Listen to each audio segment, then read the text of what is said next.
Hey, this is Dave DeCamp from antiwar.com. This is anti-war news for Tuesday, May 6th, 2025.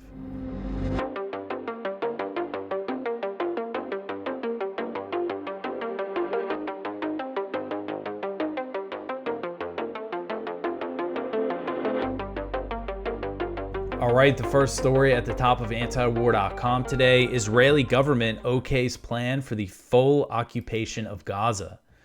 So the Israeli government has approved plans to expand the genocidal war on Gaza that Israeli officials say will lead to the full Israeli military occupation of the Palestinian territory.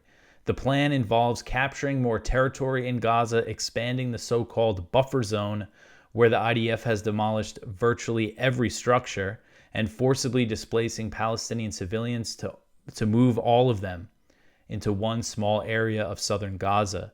So Axios later reported that the Israeli plan would involve flattening every single building in Gaza, completely destroying the place. I mean, even more so than it's been destroyed. And it would also involve, again, forcing the entire civilian population into a single area and pressuring them to leave as part of an ethnic cleansing plan. Though it is unclear what countries they would go to or what countries would take them in. But this is what Israel is planning to do in this next stage. An Israeli official told Haaretz that the plan is different from previous Israeli military operations because it will lead to the occupation of territory and a sustained Israeli presence in Gaza. Israeli Finance Minister Bezalel Smotrich said that Israel is finally going to occupy the Gaza Strip and that it is no longer afraid of the word occupation. So this is the plan that Smotrich, one of the most, extreme members of the Israeli government, has been pushing for all along. I think this has been the goal all along. I think that's been pretty clear from the beginning that if Israel had its way, ethnic cleansing is the goal. And there was a Israeli intelligence ministry document that was leaked way back in October 2023 that said the best case scenario would be to push every single Palestinian in Gaza into Egypt, completely cleanse the place. And that's October 2023 that the Israeli intelligence ministry said that. So Smotrich said that once the new offensive starts, nothing will stop Israel's plans to conquer Gaza, not even Hamas releasing all the Israeli hostages. He said, quote, "There will be no retreat from the territories we have conquered, not even in exchange for hostages. Once we occupy and stay, we can talk about sovereignty. But I did not demand that this be included among the goals of the war. First, we will defeat Hamas and prevent it from existing," end quote. So he says, once we occupy all the territory, then we'll talk about annexing it, basically, making it official, bringing it under full Israeli control. So both Smotrich and Israeli Prime Minister Benjamin Netanyahu have said explicitly that freeing the hostages is not their priority and that the ultimate goal is ethnic cleansing, which of course they frame as voluntary migration, as if there's anything going to be voluntary about this. Forcing people to leave under the threat of death or making the place completely uninhabitable. There's nothing voluntary about that, of course. I mean, I don't even need to say that. So a group representing the family members of Israeli captives held in Gaza slammed the new plan for Gaza. The Hostages and Missing Families Forum said the plan should be named the Smotrich-Netanyahu plan to give up on the hostages.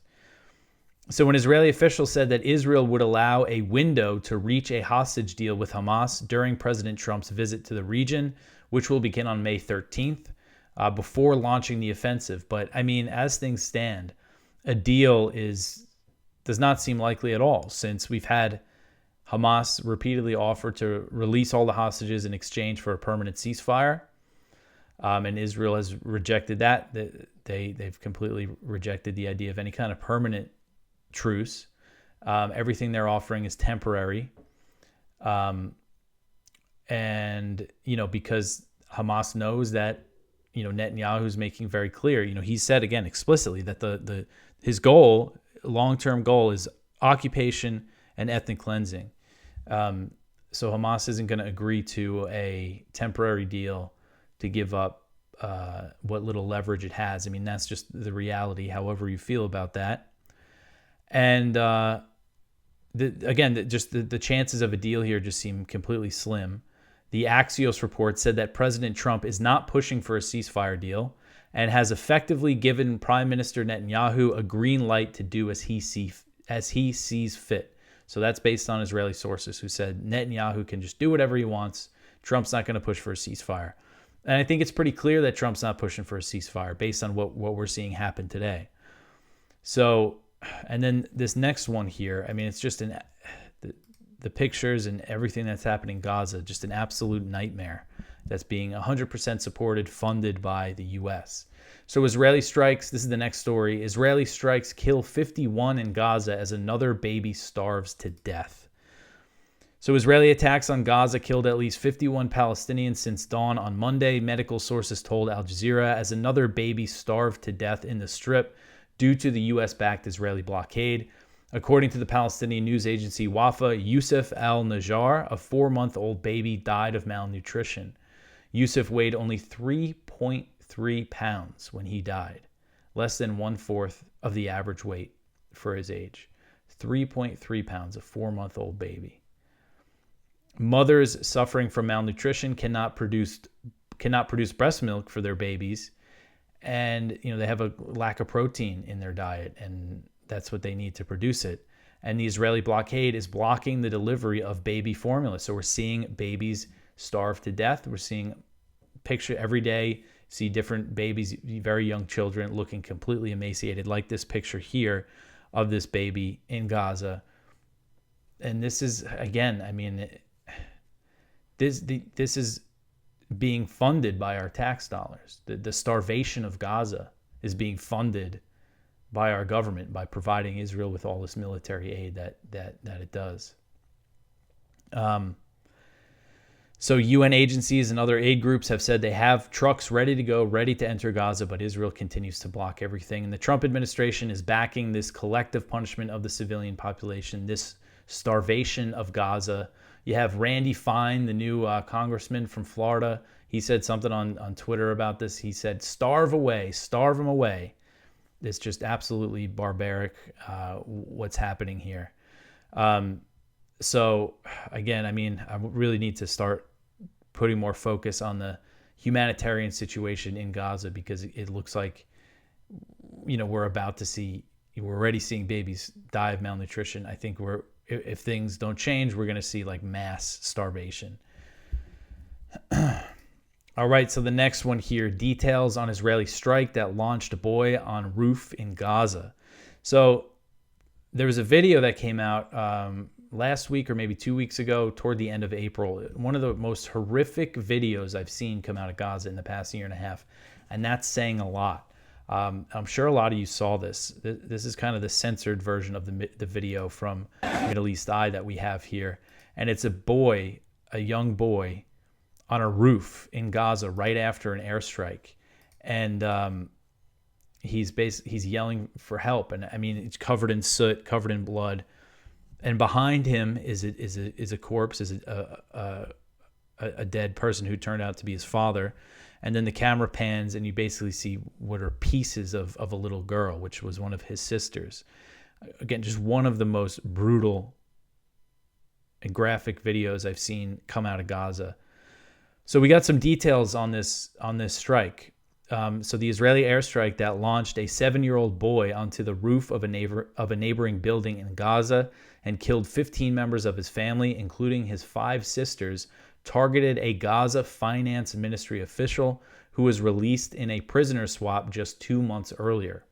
A video recorded by Palestinian journalists showed the boy, whose name is Ali Faraj, moments after he was blown onto the roof crying for help.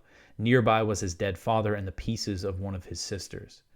The footage spread widely on social media, and Ali recounted his experience to journalists. He said, quote, "I was sitting with my father, my sisters were playing. Suddenly, our house was bombed," end quote. The Israeli military has refused to comment on the slaughter, but Palestinian sources told Haaretz that Faraj's father, Faraj, was likely the target. He was an employee for Gaza's finance ministry, so that means he wasn't a military official or anything. And he was detained by Israeli forces shortly after the IDF launched its initial ground invasion in Gaza. So he was arrested by the IDF, and he was released in February as part of the hostage deal. So just only to be killed along with the majority of his family. So, bombing someone, a civilian official who was released as part of the prisoner swap, and slaughtering his whole family. I mean, really, it's like every day I just read something about this that just disgusts, Israel's just finding new ways to disgust me every day. And this is part of, since Israel restarted the bombing campaign on March 18th, they targeted a lot of Gaza civil officials within the Hamas-led government. And in one of those cases, if you remember, they bombed a hospital in Gaza because there was a Gaza-like finance official being treated after being wounded, and they bombed the hospital and killed a boy who was being treated as well, and that almost killed Feroz Sidwa, the American surgeon who was volunteering there at the time. He was going in to treat the boy, and something delayed him, and then the hospital was bombed. So again, it's just absolutely barbaric. So only Ali and the boy and his mother survived, and the mother said that they all died. Her brother and his children died. Her sister and her children, and her husband and 5 daughters. So just the mother and the son survived. All right, so the next one here, Israel to use U.S. military contractors in new Gaza aid scheme. So part of this new plan apparently is they're coming up with this new way to say that they're going to provide aid to Palestinians in Gaza. So this article is from Stavrula Pabst at Responsible Statecraft. So as Israel moves to expand military operations in Gaza, it also wants to seize control of humanitarian aid distribution there with the help of private U.S. military contractors. As reported by the Washington Post, the contractors will be supplied by UG Solutions and Safe Reach Solutions, the same American contractors previously involved in checkpoint and security maintenance in the Gaza Strip during the since broken ceasefire, as Axios reported back in January. Israel's push for the control of aid distribution in the Gaza Strip is a condition for lifting its more than 2-month blockade, leading Gaza toward famine. According to its proposal, Israeli soldiers would guard the periphery of the aid distribution hub, where about 60 trucks of food would be allowed to enter the Strip per day, a mere tenth of the volume permitted during the ceasefire. Under the plan, the American military contractors would handle the food distribution from there. All existing soup kitchens and distribution centers would be shuttered. So this would be the only way Palestinians would be able to get any kind of food. So the idea here, I think it's pretty clear, is to set up this zone where everything's in control of private military contractors. And then this will force this is part of the displacement plan. This would force the civilians to go to this area if they want to survive, or else they'll starve to death or die under Israeli airstrikes. So this is clearly part of their plan to facilitate the ethnic cleansing. And obviously, this would not bring any kind of, the relief that they really need in Gaza with the situation there that people are facing today. All right, so the next one here, Israel launches major airstrikes on Yemen. So Israel launched major airstrikes in Yemen on Monday that targeted the Red Sea port of Hodeidah and a concrete factory near a city in the same province. Strikes that came a day after a Houthi missile struck Israel's Ben Gurion airport. The Israeli military said that about 20 of its warplanes took part in the attack and dropped about 50 munitions on the port and the concrete factory. The strikes were launched in coordination with the U.S. It's unclear if U.S. warplanes directly took part in the Israeli attack, but the U.S. did launch other airstrikes in Yemen on Monday. Of course, the U.S. has been bombing Yemen every day since March 15th. According to Yemen's Saba news agency, a total of 18 U.S. airstrikes targeted the Yemeni capital of Sana'a and the Al Jawf province. Sabah also reported that at least 21 people were injured by the attack on the Bajil cement factory, which it described as a preliminary toll. The Israeli military took credit for bombing the factory, claiming it, quote, serves as an important economic resource for the Houthi terror regime and is used for building tunnels and military infrastructure, end quote. So they are saying a concrete factory is an important economic resource for the Houthis. Israel launched several rounds of airstrikes against Yemen last year, but this attack marks the first time the Israeli military bombed the country under the new Trump administration. Before the missile strike on Ben Gurion Airport, the Trump administration had asked Israel not to respond to the Houthis' attacks and said that U.S. forces would handle the retaliation. The Trump administration launched its bombing campaign in Yemen on March 15th after the Houthis, who are officially known as Ansar Allah, and it's important to understand that they are the government in the area where 80% of Yemenis live, and they are in power in the capital, Sana'a. So anyway, so the Trump administration started the bombing campaign after Ansar Allah announced that they would reimpose a blockade on Israeli shipping in response to Israel violating the Gaza ceasefire deal by imposing the blockade, the total blockade. After Israel completely broke the ceasefire deal and resumed its genocidal war on Gaza on March 18th, Yemeni forces began launching missiles and drones at Israel again, despite the U.S. bombing campaign. The U.S. has launched over 1,000 airstrikes on Yemen since March 15th, killing over 200 civilians.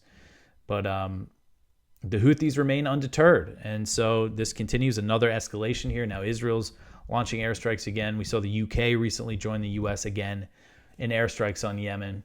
And it's just, things are just going to continue to escalate unless there's a ceasefire in Gaza, because that's the only way the Yemeni attacks will stop.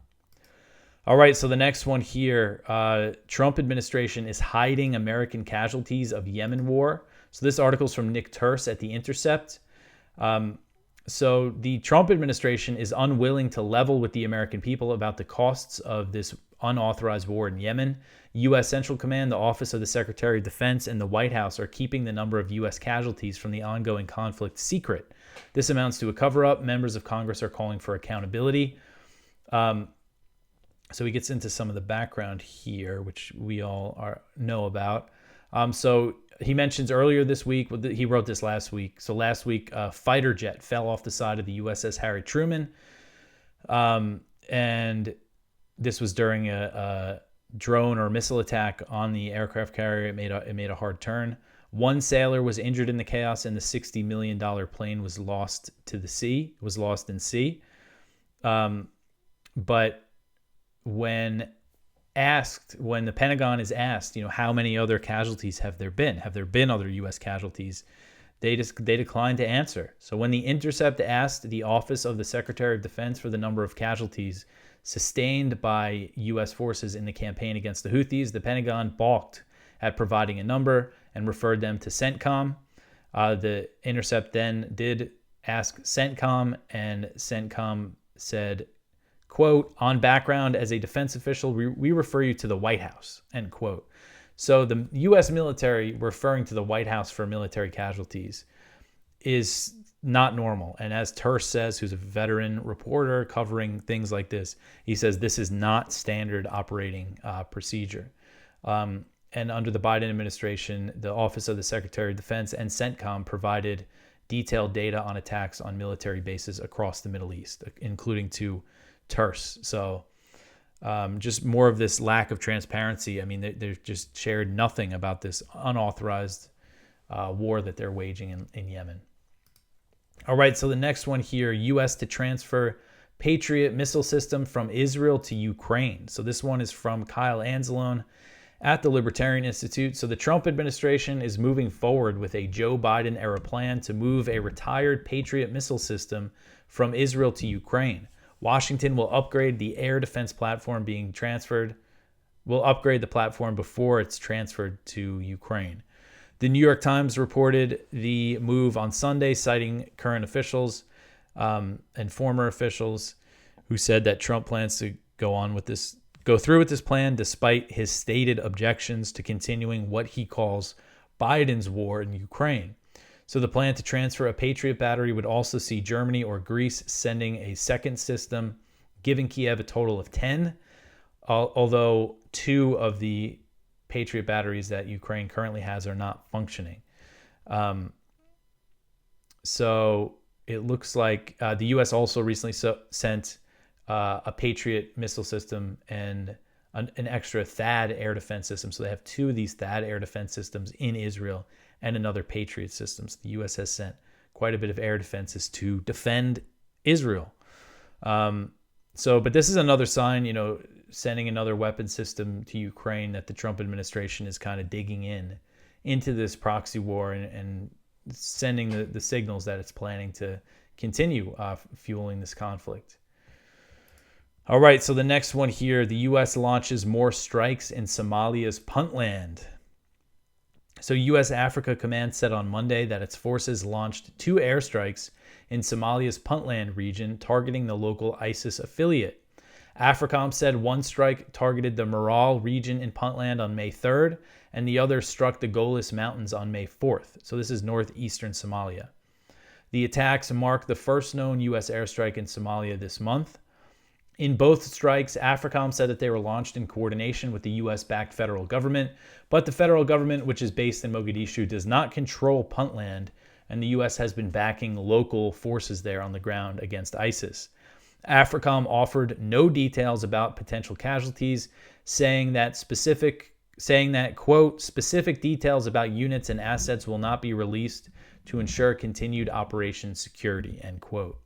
The Pentagon is known for hiding civilian casualties in Somalia, and there's been no accountability for this air campaign due to just a lack of media coverage. I mean, this gets virtually no media coverage, all these U.S. airstrikes in Somalia. The U.S. has also launched several strikes against al-Shabaab, which is engaged in an offensive against the U.S.-backed government in central and southern Somalia. The last known U.S. airstrike against al-Shabaab occurred on April 24th. The Trump administration has significantly increased airstrikes in Somalia after the president loosened restrictions on airstrikes and raids in areas not officially declared combat zones, which is anywhere outside of Iraq and Syria. So the new authorities give military commanders more freedom to launch attacks without getting permission from the White House. So based on my count, just looking at the AFRICOM press releases, which is essentially all the information that we have about this bombing campaign, U.S. Africa Command has announced a total of 21 airstrikes against ISIS and al-Shabaab in Somalia under the new Trump administration. For comparison, in 2024, and including the final weeks of the Biden administration in 2025, AFRICOM announced 10 airstrikes. So the U.S. has already launched more than double the amount of airstrikes that were launched in 2024. And it's only May. So this is something Trump did in his first term. He really ramped up the bombing campaign in Somalia.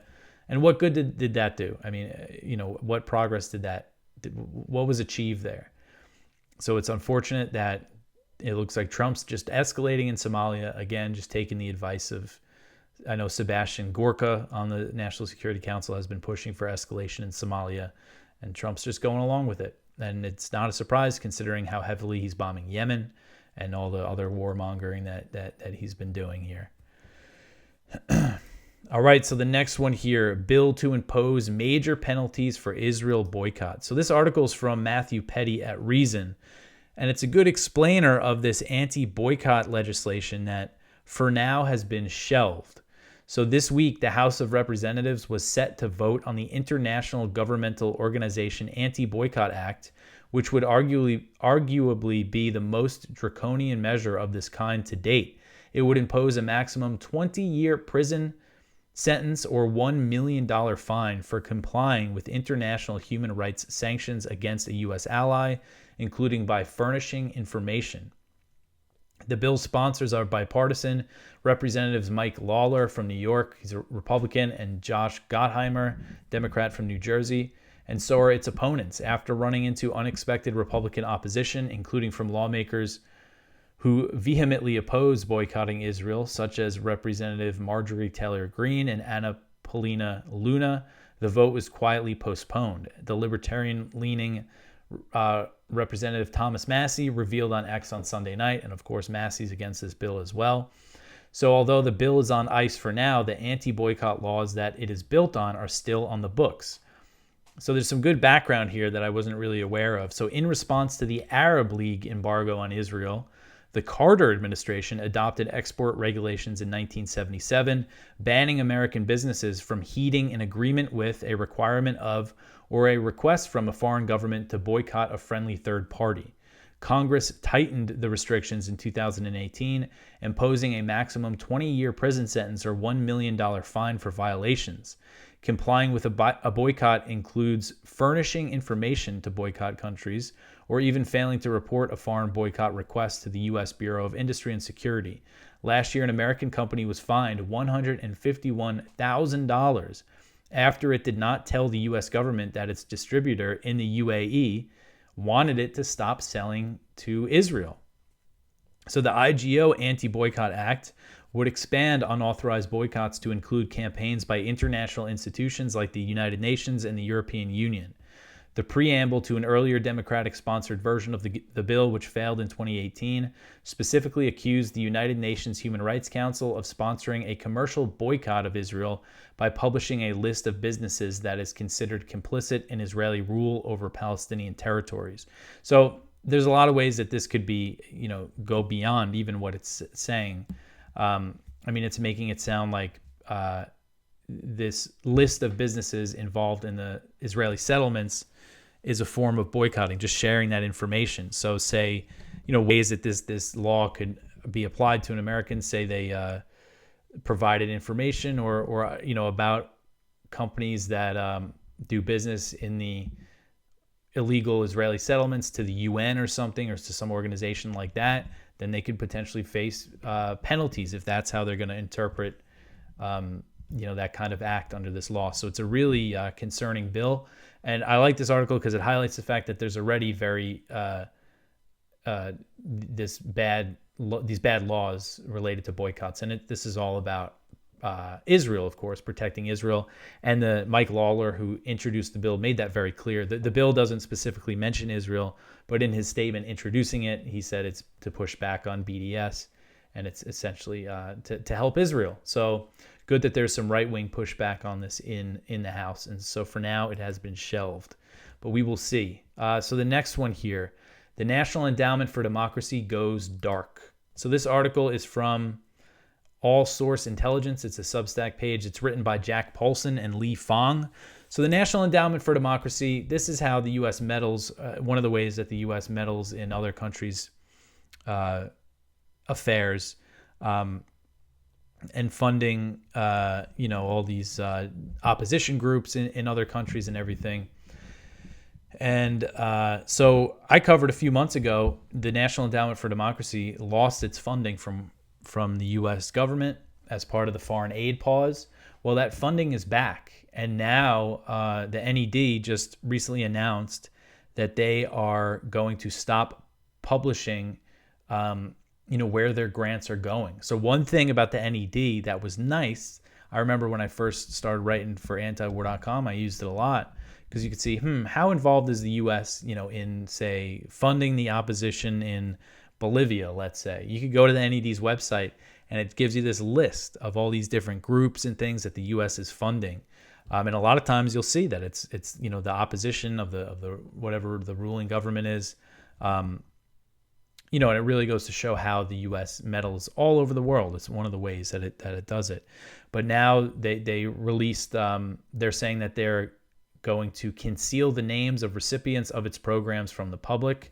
So now the NED has got its funding back, and now they're going dark, and we're not going to know what they're up to. So this is another thing, I admit I didn't follow up on this. The NED lost its funding, and I said, yay, that's great. And then, but it was quietly turned back on, and now it's going to be completely in the dark. All right, so the next one here, the U.S. House passes a series of anti-China bills. So this article is from the South China Morning Post. So the U.S. House of Representatives intensified its legislative push against Beijing on Monday, advancing a slate of China-related bills targeting industrial espionage, export controls, national security threats, and alleged human rights abuses. At the same time, lawmakers moved to deepen U.S. ties with Taiwan and protect Falun Gong practitioners in a show of bipartisan consensus on China-related legislation. All bills were passed by voice vote. The bills had stalled in the Senate during the last Congress and must now win passage there before they can head to the White House for enactment into law. So all this kind of anti-China legislation comes amid, of course, the trade war, the tensions over these tariffs imposed by Trump. and also all the tensions in the South China Sea and over Taiwan. So they're really trying to push all these bills through. And again, all by voice vote. This is basically unanimous, with the exception of 1 or 2 or 3 members of Congress. They're basically all on board with this new Cold War with China. All right, so the next one here, the last story, remembering Edward Lozansky. So we had some sad news at antiwar.com. Edward Lozansky, who is a longtime writer for antiwar.com, has died, has passed away. He was a lot older than I thought. He was born in 1941, but he was born in Kiev in the Soviet Union.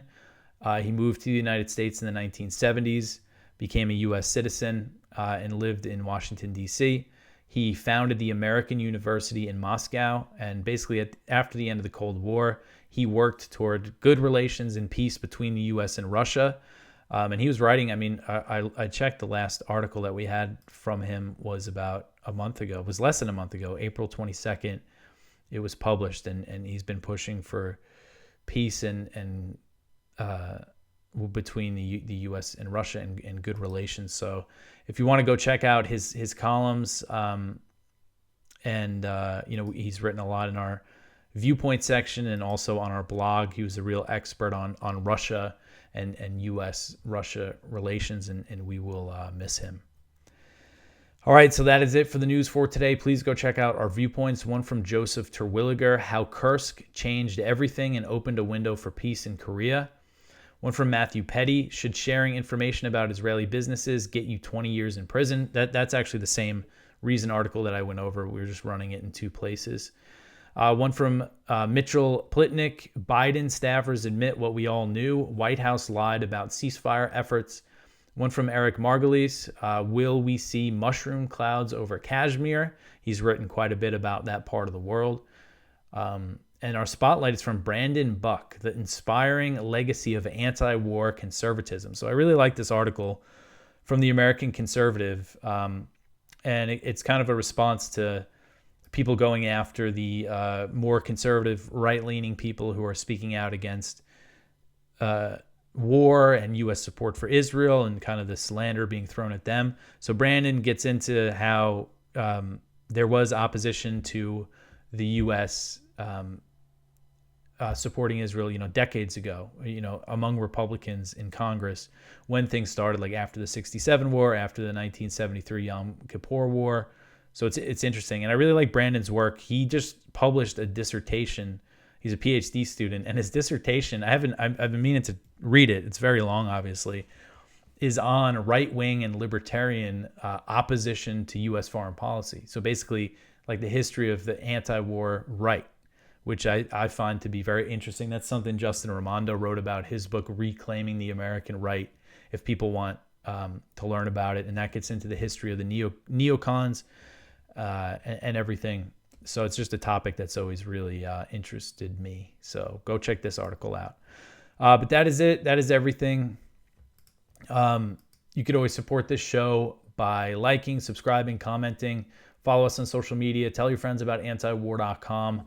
I will be back tomorrow with some more news. Thanks for listening.